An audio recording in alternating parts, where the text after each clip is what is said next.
Some people are thinking that they can mess up Southeast for president by introducing some new element into the Southeast politics.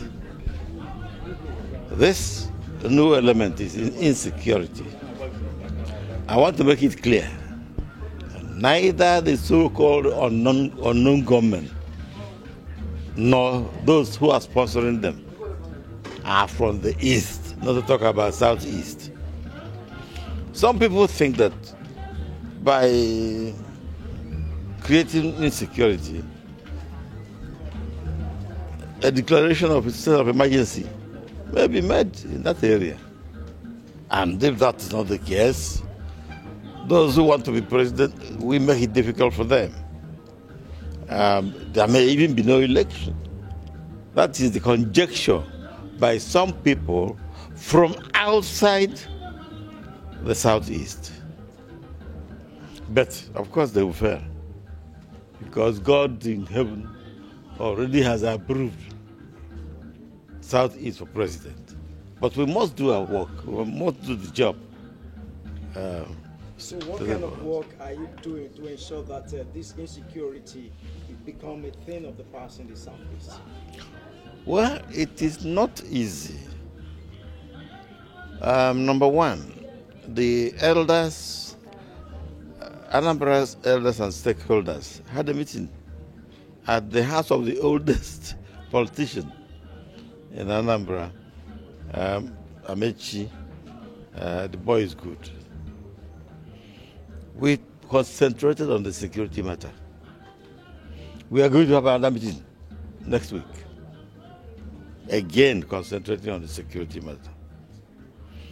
But I think the magic is in the elders persuading both the governors and the IPOB members that the best that can happen is collaboration, integration of ESN and Ebubago.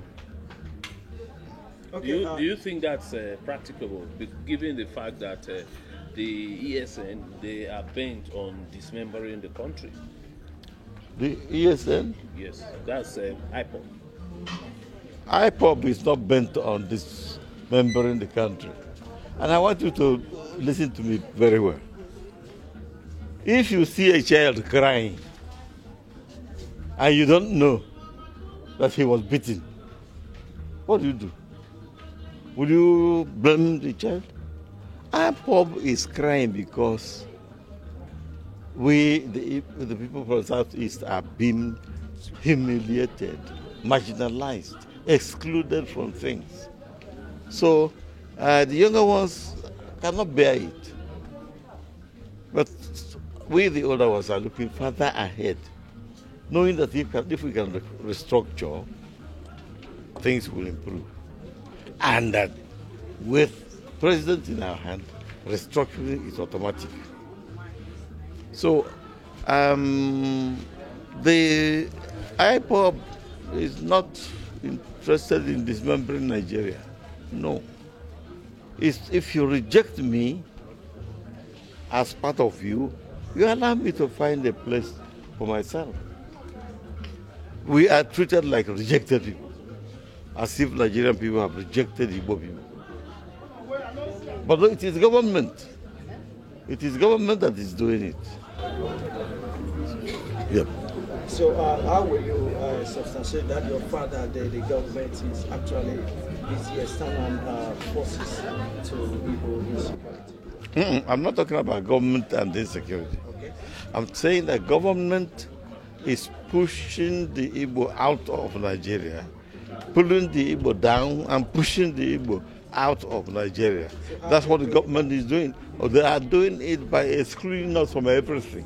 Did you hear any railway being built? Did you hear a member of National Security Council that is from the East? Did you know, or did you not see many of our people being pulled down?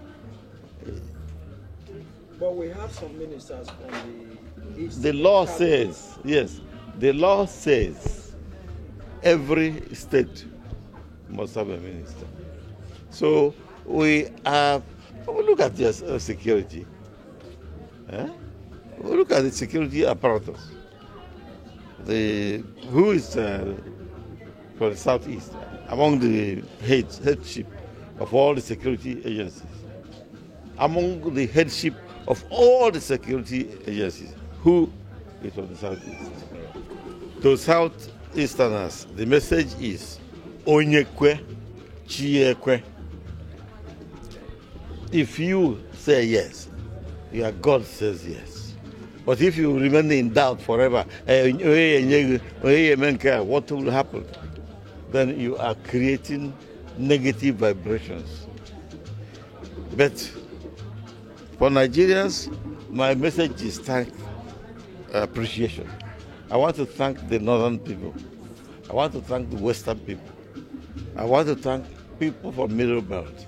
I want to thank every Nigerian for the unexpected support they are giving to Southeast for president. That is not in doubt. And I'm in a position to know. They come to my house and they tell me where they stand and even guide me as to what I should do and what Igbo should do to make sure we get the things right.